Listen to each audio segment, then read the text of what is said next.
Well, good morning, and thank you all very much for joining us today to celebrate another exciting win for the environment and for our economy here in the state of Illinois. There are lots of people to thank this morning, so forgive me.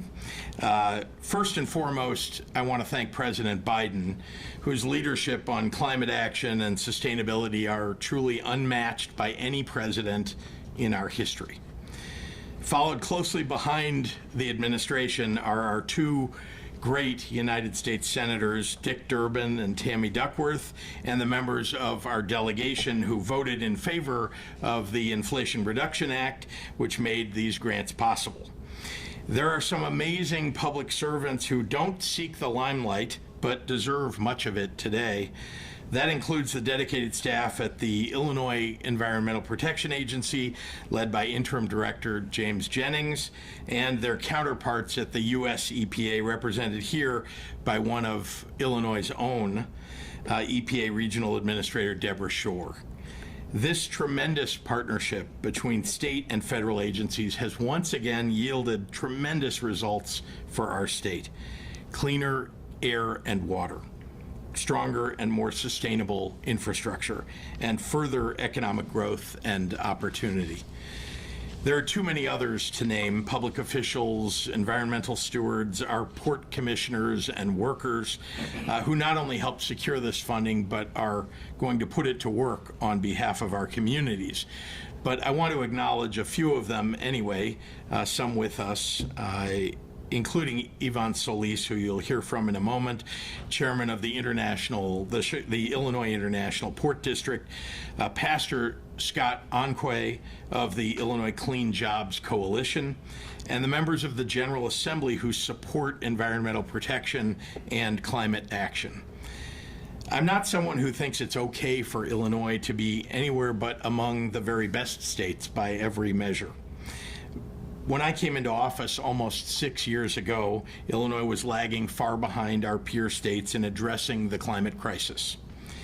And the consequences were clear: poorer air quality and more pollution that were hurting the health and well-being of our communities, extreme weather that threatened our infrastructure and the safety of our residents, and a failure to recognize how damaging our inaction could be to our prospects for future economic growth. Every opportunity to take action to address climate change needed to be pursued. So we upgraded and improved our very own IEPA, and we tracked down every available dollar and put it toward climate policies that would create jobs and build a cleaner future. Today, we're celebrating another tremendous step forward in that mission, securing more than $500 million across two different grants to help propel us toward becoming one of the best states in the nation when it comes to addressing the climate crisis. With the Climate Pollution Reduction Grant, Illinois will move forward on a host of projects designed to reduce our greenhouse gas emissions in key sectors like transportation, agriculture, and construction.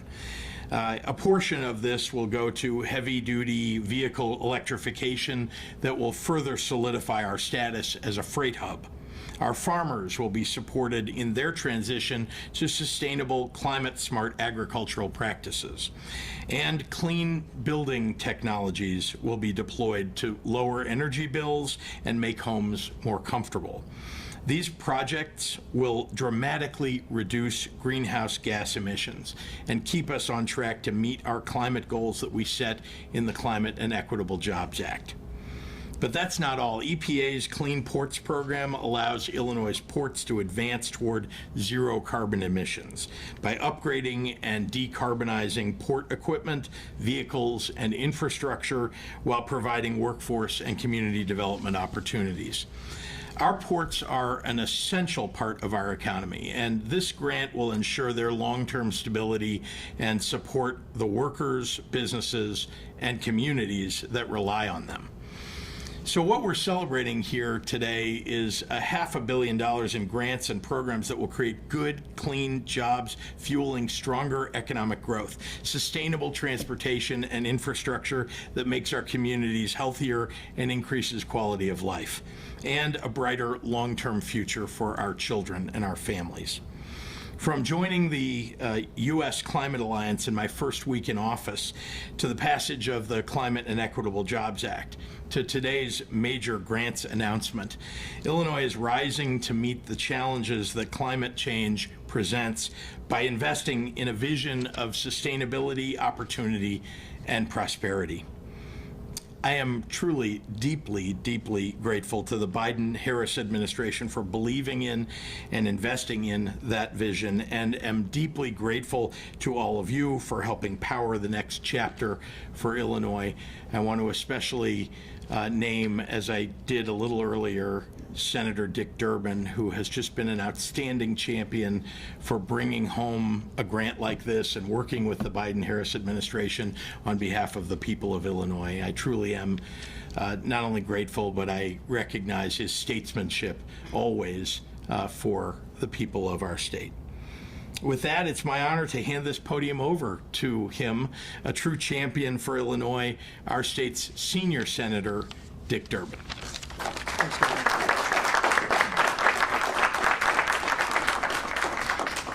Thank you, Governor.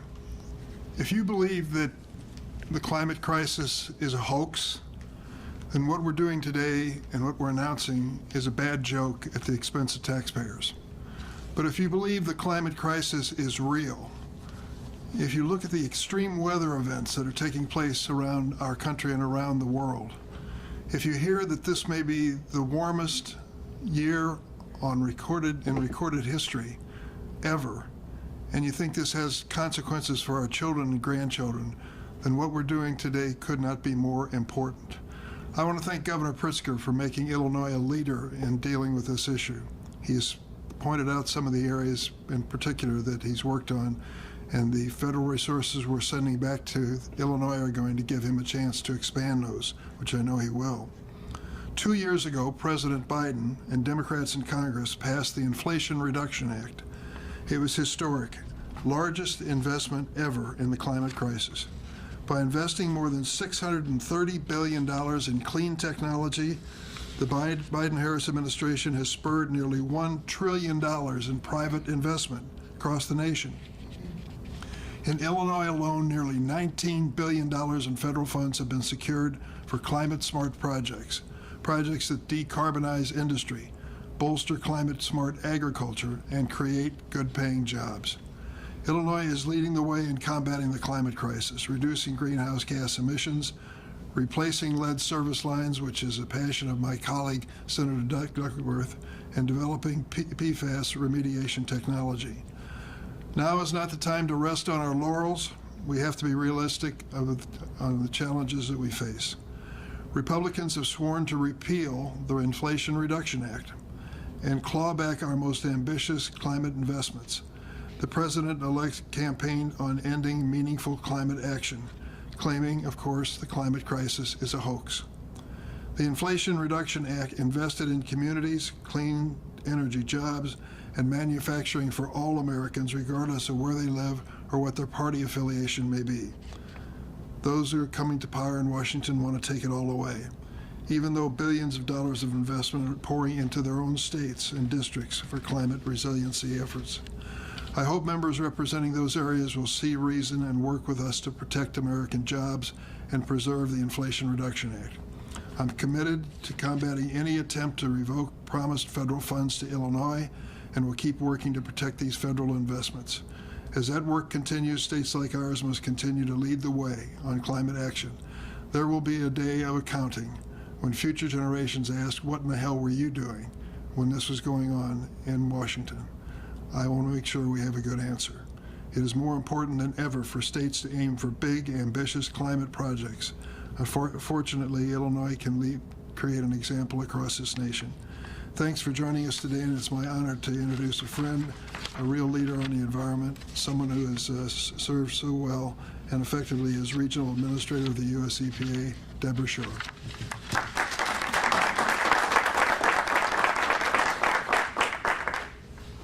Good morning, everyone.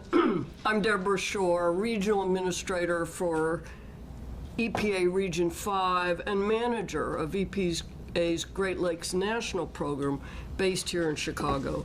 I'm honored to be here with you to celebrate EPA's groundbreaking investment of more than $500 million in climate change mitigation here in Illinois. Under Governor Pritzker's leadership, the state of Illinois is committed to achieve 100% carbon-free power by 2045. And the Biden-Harris administration has given EPA the resources necessary to make this goal a reality, here and indeed all across the country. The Inflation Reduction Act has earmarked billions of dollars to tackle climate pollution across every sector. It is, in fact, the largest investment in climate action in American history. Illinois is receiving more than $430 million of climate pollution reduction grant funding to transform our state's industrial foundation and prepare us for the green economy of the future. This funding will help fast-track energy-efficient retrofits for thousands of homes and 2.3 million square feet of commercial space. This funding will broaden the electrical charging infrastructure for heavy-duty vehicles across the state. It will assist our farmers by offering opportunities to adopt climate-friendly agricultural practices. This funding invests meaningfully in workforce training, setting up Illinois builders and contractors for clean building expertise.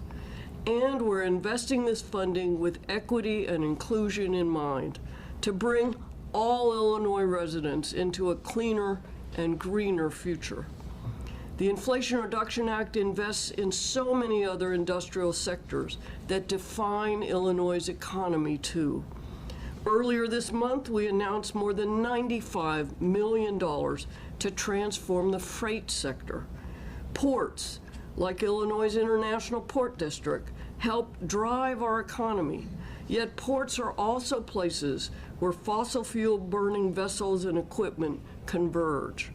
Emissions from these vehicles contribute to climate change and are harmful to human health, including the many people whose labor sustains these economic hubs. The Inflation Reduction Act created the $3 billion Clean Ports program to tackle this very problem. Illinois' share will allow us to replace diesel-burning trucks and cargo handling equipment with electric and hydrogen-fueled infrastructure. It will enable the Illinois Environmental Protection Agency to undertake a thorough emissions inventory to better understand air quality issues at our ports. And this funding will also invest in the port workers who keep our economy running. This is truly important work, and I want to say thank you to Region 5's climate team for the efforts making these grants happen, particularly Aaron Newman, Abby Tiener, and Carter Cranberg. And thank you to Governor Pritzker, Senator Durbin, and Illinois EPA Director Jennings for your leadership and steadfast commitment to this beautiful state. I know a lot of you are worried about what comes next for the climate and for these major investments that are critical if we are to have any hope of slowing down climate change and safeguarding our shared future.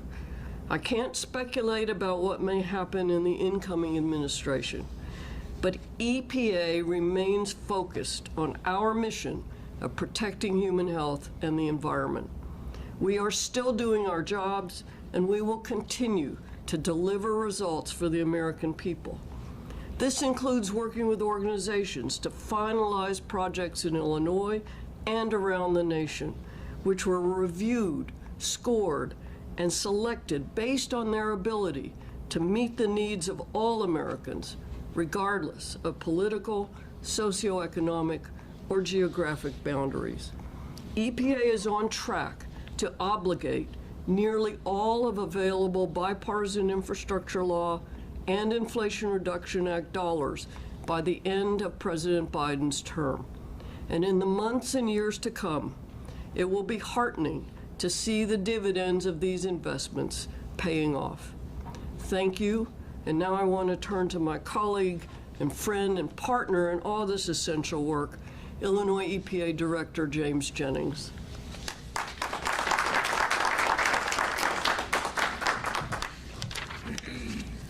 Good morning. So this is an incredibly exciting day for the Illinois EPA and the state as a whole, and I'm thrilled to be up here with Governor Pritzker and Regional Administrator Shore, who have each had a significant role in ensuring that the state of Illinois secures these vital funds for our residents. I also want to take a moment to thank all of our staff. This has been an all-hands-on-deck effort, but particularly our State Climate Advisor, J.C. Kibbe, our Electric Vehicle Coordinator, Megha Lakshara, and then our Chief of Staff, Laura Roach, without whom this would have been an impossible day. Illinois is and will continue to be a national leader in climate policy. Today, we're building on the foundation of the Climate and Equitable Jobs Act and our robust energy efficiency programs, and we're excited to be able to expand our work to reimagine additional sectors of the state's economy. These once-in-a-generation awards offer the state the incredible opportunity to invest more than $500 million to grow the transportation, buildings, agricultural, and industrial sectors while simultaneously reducing emissions by nearly 57 million metric tons. These efforts are integral to allow the state to meet our long-term climate objectives. And first, and as Governor Pritzker said, we're thrilled that US EPA has fully funded the state's Climate Pollution Reduction Grant Program application. Our work with CRPG is ambitious and comprehensive. This $430 million award will dramatically expand heavy-duty vehicle electrification, will support the installation of clean building technologies like heat pumps, and will incentivize sustainable agricultural practices. And beyond furthering the state and Chicago's status as a freight hub and EV manufacturing center, these efforts will benefit all Illinoisans by preserving our climate, by lowering energy costs, supporting disadvantaged communities, assisting small businesses, and creating jobs. Of equal importance is the incredible opportunity of nearly $100 million through the Clean Port Awards program. This award represents a holistic approach to addressing the climate impacts of one of the key cogs of our state's economy. In preparing our application, we took similarly an all-hands-on-deck approach. The agency partnered with a diverse range of public and private organizations to construct a submission that best reflects the state's needs. Of incredible import here is the approach that we took in this grant and all grants, where we reached out to small businesses, here small ports, to ensure that they are a part of the discussion and they are able to get through the difficulty of applying for federal funds that they may not otherwise be able to do. As a direct result of this collaboration, Clean Ports funds will be used to purchase zero emissions equipment, such as locomotives and forklifts, as well as charging stations and the construction of a hydrogen fueling station. In addition, each of our partners will receive the resources that are needed to develop emission reductions plans to address the very real climate impacts of their own operations. And finally, and perhaps most importantly, the award will finance 7 ports' resiliency plans. These will be used to create an inventory of their greenhouse gas emissions, set ambitious emission reduction goals, and recommend strategies to improve the resiliency and community development surrounding those entities. This step is an integral step in ensuring that ports are safeguarded from the very real external impacts of climate change. So again, I do want to thank all of our partners who have been imperative to allow us to be able to receive these awards. This reflects, though, the state's continuing commitment to ensuring that our residents are protected from climate change. We couldn't do this alone, and this work will continue to require the assistance of other partners and stakeholders. But recognizing the importance of these awards, will continue to utilize these grants and others for the benefits of all Illinois residents, businesses, and to help our environment. So again, I want to thank particularly our counterpart at US EPA, and under the leadership of Regional Administrator Shore, has been a wonderful partner for the last 4 years, and I look forward to making sure that these funds are best used to benefit the state of Illinois. So I will now turn things over to UIC Chancellor Miranda.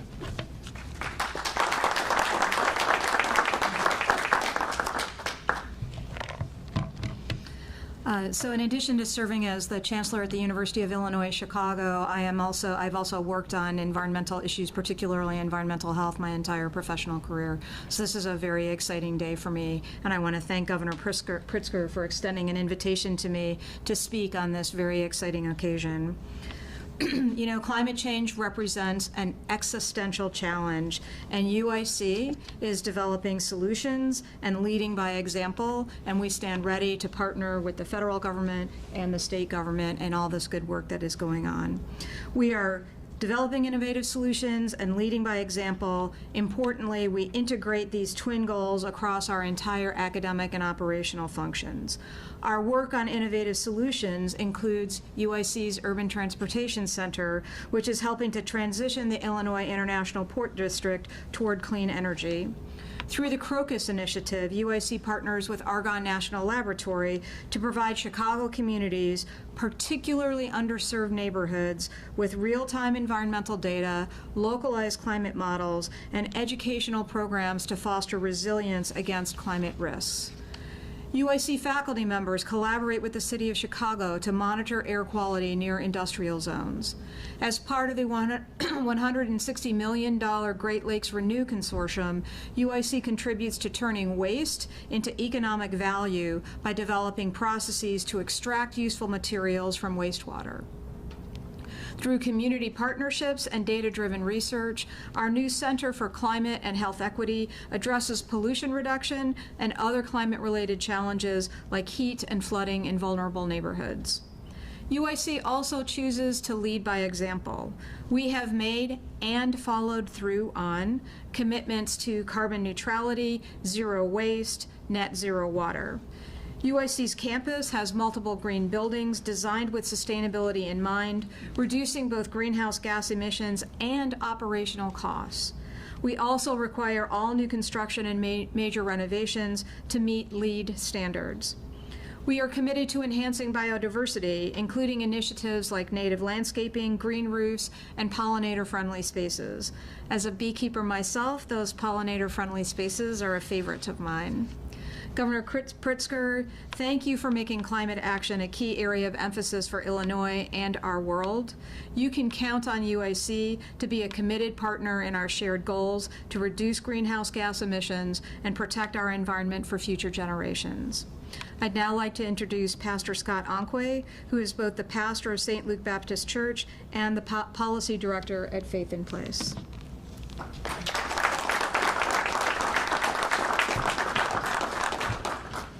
Good morning. I'm Pastor Scott Onque, Policy Director at Faith in Place, a member of the Illinois Clean Jobs Coalition, and a proud pastor of the St. Luke Missionary Baptist Church on Chicago's southeast side. Today we celebrate a major milestone as Illinois positions itself as a national leader in clean energy and climate justice. This funding represents hope, a tangible step towards building a healthier, more equitable state, especially for Black and brown communities that have long endured environmental injustices. At my community organization, Faith in Place, we're dedicated to empowering disadvantaged communities, ensuring that those hardest hit by pollution and climate impacts benefit first. This funding will bring cleaner air, healthier buildings, and clean job opportunities in neighborhoods that have often been left behind. Our commitment to equity means creating a workforce that reflects our state's diversity, with training programs that not only create jobs but uplift entire communities for a stronger, cleaner Illinois. Illinois is leading the way nationally, showing that climate action and justice go hand in hand. We're addressing complex emission challenges while setting a standard for how environmental and social progress must align. We applaud the EPA and our state's leaders for their commitment to environmental justice and look forward to partnering on projects that will transform our communities and set Illinois on a path to a just and resilient future. Thank you very much, and at this time I'll bring up Chairman Ivan Solis.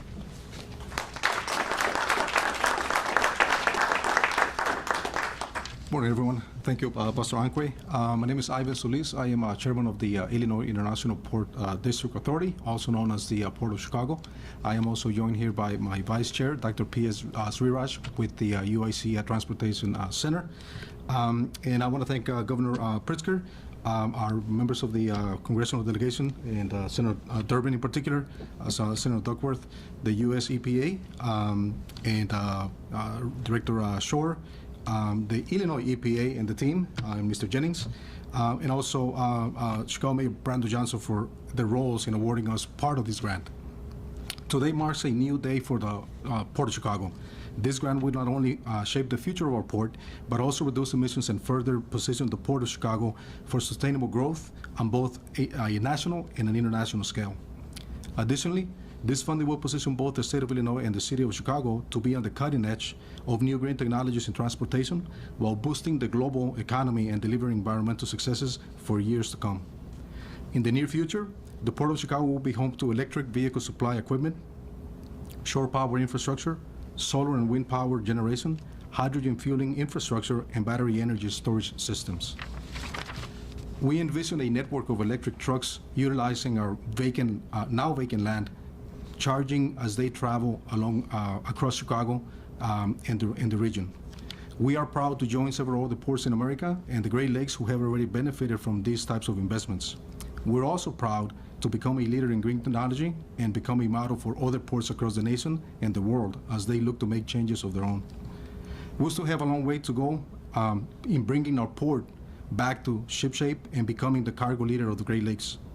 Expected additional direct federal funding aimed at modernizing our port infrastructure will further elevate the impact of these investments on the south side and the region.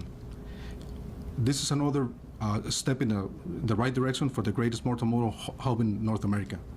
Tomorrow is here, and our new green hub of the future will bring the world markets to Chicago's doorstep and Illinois products to the world. Thank you, everyone, for joining us this morning, and I'd like to invite Governor Pritzker back to the podium for Q&A. Thank you.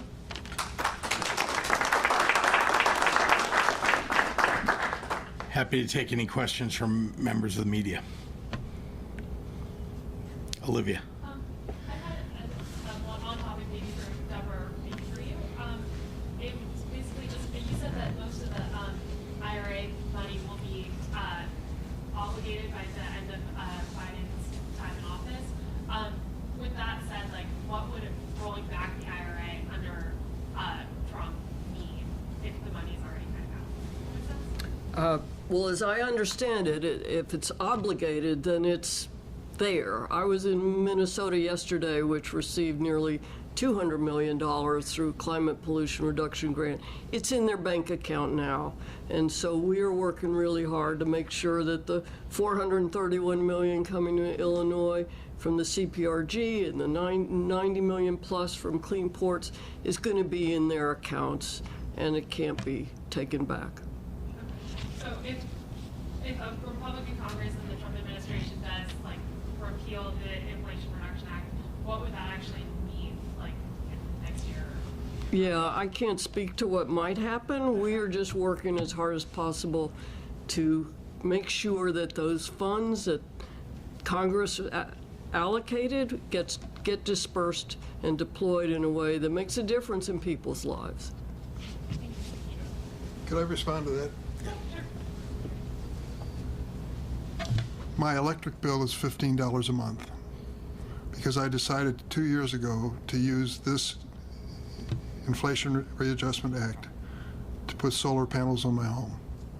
There's a tax break associated with it that made it make sense to me and my family. That's the type of thing they will try to repeal, so that there's less investment in solar panels, heat pumps, cars, for example, electric cars. So that's what we fear. These projects, and I asked over and over again, Deborah and other people, are obligated, and the money's already been pushed through the process as it should be. So I think this money is safe, fingers crossed.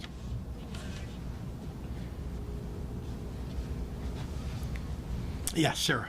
Question probably for both you and Senator Durbin. Can you just react to RFK Jr. as the nominee for? You want me to go first? You're all great. But first, from Governor Pritzker, is there anything Illinois can do proactively to, in case there is something that happens with vaccines or they're no longer mandated, is there anything the state can do proactively to make sure people are safe? I want to remind you that the last Trump administration was no help in terms of making sure that we got people vaccinated, and there were a lot of obstacles that administration put in the place, and yet we did it in the state of Illinois. And look, I'd rather do it with the help of the federal government. Usually the White House and the federal government are in a national emergency are on your side helping because we're all their constituents, right? So I can't tell you what God forbid if we end up in another emergency like that, or where we need help, exactly how they're going to operate, but I can tell you that at least in the state of Illinois, we figured out a number of methods of just getting the work done anyway. Look, there are vaccine support programs that the federal government operates. In fact, my predecessor pulled us out in 2017 or 16 from the vaccine, interestingly, when we actually needed more vaccines, not less. And so we didn't get the benefit of that federal program when the measles outbreak came, which was right in the early part of my first term. But we figured it out. We rejoined the program, and whether we had or not, we would have provided those measles vaccines. I think there are challenges ahead, but we'll work through them. Health and Human Services is a life and death agency.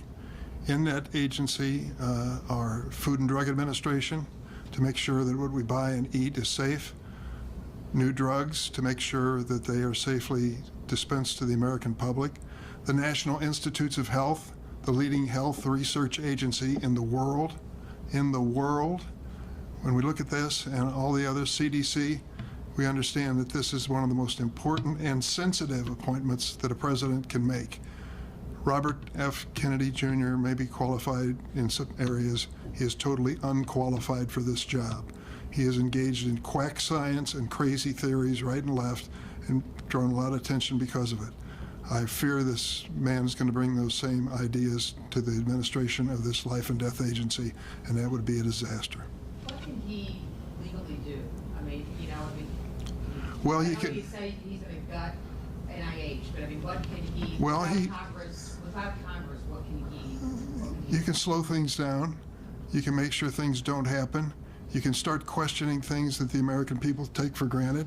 For 70 years, we put fluoride in our drinking water, believing that reducing cavities in our teeth was a good outcome, and it was safe to do so. Now he's raising questions, maybe that's dangerous. Well, you start peddling these theories around the United States, and guess what's going to happen in social media? They're going to be picked up and become gospel truth to a lot of people. You need responsible leadership when it comes to matters of life and death and health and science. And I'm afraid he's not the person I expect to be peddling that kind of message. You can see why I feel lucky we have a great senior senator, Olivia. This is also my senator. Oh, yes, yeah, you're much in demand. Sorry to make you guys up and down. I believe you told one of my colleagues that the change in who's in the majority affects your decision on whether he would run for re-election. Does the possibility of Matt Gaetz as Attorney General also affect that, since you're on the Judiciary Committee? The possibility of backing the Attorney General? Of Matt Gaetz as Attorney General. Well, just the opposite is true. Here's another man, totally unqualified. Yesterday, I called for the release of the House Ethics Committee report on Congressman Matt Gaetz, which he believed he could resign from Congress and keep from public review. This is a critical part of the question as to whether or not he is worthy to be the leading law enforcement official in the United States of America. I don't think he is, and many Republicans are agreeing with me. So you're asking if those sorts of things discourage me? Just the opposite is true. Of the nominees so far, who's gonna, are they, I'm sure that Gaetz is not gonna make it, but who else, is there anyone else, do you think, that Republicans don't want? Look, I don't want this to be totally one-sided. Senator Marco Rubio is my friend. We work together on comprehensive immigration reform. We disagree on a lot of political issues, but he is a worthy choice as Secretary of State. And there are others as well. I just want to say I don't know how it will come out, but if the hearings do their job, we'll get to the bottom and ask some basic questions about each of these nominees. Okay. Thank you. Well done.